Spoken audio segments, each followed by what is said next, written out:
ஓம் தொலைக்காட்சி செய்திகளுக்காக இணைந்திருக்கும் நான் கிருஷாயினி உருத்திரராசர்.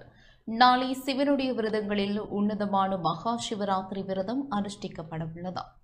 நாளை ஞாயிற்றுக்கிழமை சிவனுடைய விரதங்களில் அதி உன்னதமான மகா சிவராத்திரி விரதம் பல்வேறு ஆலயங்களிலும் அனுஷ்டிக்கப்பட உள்ளது. இந்த மகா சிவராத்திரி விரதம் தொடர்பில் சர்வதேச இந்து மத குருபீடாதிபதி மகாராஜ ராஜகுரு ஸ்ரீ ஐயப்பதாச சாம்பசிவ சிவாச்சாரியார் விளக்கம் அளித்தார். ஓம் தொலைக்காட்சி நேயர்கள் அனைவருக்கும் சர்வதேச இந்து மத குருபீடத்தின் சார்பில் இனிய வணக்கங்களும் நல்லாசிகளும். வருகின்ற ஞாயிற்றுக்கிழமை 15/2/2026 அன்றைய தினம் உலகளாவிய ரீதியிலே சைவ மக்களாலே அனுஷ்டிக்கப்படுகின்ற சிவனுடைய விரதங்களிலே அதி உன்னதமாக போற்றப்படுகின்ற மகா சிவராத்திரி விரதம். இந்த மகா சிவராத்திரி விரதமானது 5 வகைப்படும். நித்திய சிவராத்திரி, பக்ஷ சிவராத்திரி, யோக சிவராத்திரி, மாத சிவராத்திரி, மகா சிவராத்திரி. இந்த மாசி மாதத்திலே வருகின்ற அபரபக்ஷ சதுர்த்தசியிலே இறைவன் ஜோதி வடிவமாக தோன்றியது இந்த மகா சிவராத்திரி. மாசி மாதத்தில் மதிக்கலை குறைந்து தேயும் ஆசி பன்னாங்காம் பக்கத்து அரை இருள் யாமம் தன்னில் தேசினார் சோதி சுடரொளியாய் தோன்றினான் காசிலா நுதல் நம்பெருமான் தன்னொரு காட்டி நின்றான். இந்த ஜோதி வடிவமாக இறைவன் காட்சி கொடுத்த அந்த லிங்கோர்பவ காலம் சிவராத்திரியிலே முக்கியமானது. 4 யாமங்களும் கண்விழித்திருக்க முடியாதவர்கள் நடுநிசியிலே நள்ளிரவிலே இந்த லிங்கோர்பவ காலை பூஜை வரையிலாவது கண் விழித்திருந்தாலே சிவராத்திரி நித்திரை முழித்த பலன் கிடைக்குமா?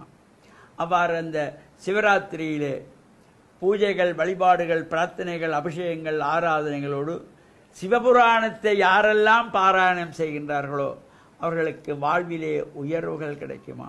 சிவாய நமையென்று சிந்தித்திருப்பவர்க்கு அபாயம் ஒரு நாளும் இல்லை. இந்த சிவராத்திரியிலே கண் விழித்திருக்க வேண்டும். எப்படி கண் விழித்திருக்க வேண்டும்? சிவ சிந்தனையிலே இருந்து கண் விழித்திருக்க வேண்டும். ஓம் நமச்சிவாய, ஓம் நமச்சிவாய, சிவாய நம ஓம் என்று பஞ்சாட்சரத்தை ஜெபம் செய்து கொள்ளலாம். சிவபுராணத்தை பாராயணம் செய்து கொள்ளலாம். நமச்சிவாய வாழ்க, நாதன் தாழ் வாழ்க, இமைப்பொழுதும் என் நெஞ்சில் நீங்காதான் தாழ் வாழ்க என்று இந்த சிவபுராணத்தை பாராயணம் செய்தால் எல்லா நன்மைகளும் கிடைக்குமாம். மணிவாசக பெருமான் அழகாக சொல்லியிருப்பார் அந்த சிவபுராணத்திலே. எதற்காகத்தான் இந்த சிவபுராணத்தை பாடினேன், அதனாலே என்ன பலன், என்ன பயனை நாம் பெறலாம்?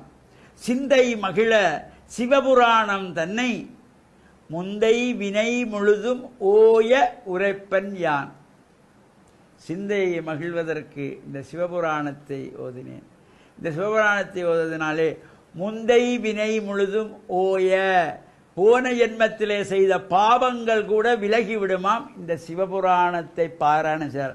அதுவும் சிவராத்திரியிலே இந்த சிவபுராணத்தை பக்தியோடு மனமுருகி இறைவனை பிரார்த்தனை செய்கின்ற பொழுது எல்லா பாவங்களும் தோஷங்களும் நீங்கி போன ஜென்மத்திலே செய்த பாவங்கள் கூட விலகக்கூடியதாகிய மகா சிவராத்திரியிலே நாமும் 4 ஜாமங்களும் கண்விழித்திருந்து சிவபுராணத்தை பாராயணம் செய்து ஓம் நமச்சிவாய, ஓம் நமச்சிவாய, ஓம் நமச்சிவாய, சிவாய நம ஓம் என்ற பஞ்சாட்சரத்தை ஜெபம் செய்து இறையருளை பெற்று மண்ணில் நல்ல வண்ணம் வாழ ஓம் தொலைக்காட்சி நேயர்கள் அனைவருக்கும் சர்வதேச இந்து மத குருபீடத்தின் சார்பில் நல்ல ஆசிகளை கூறிக்கொள்வதில் மனமகிழ்வு கொள்கிறோம்.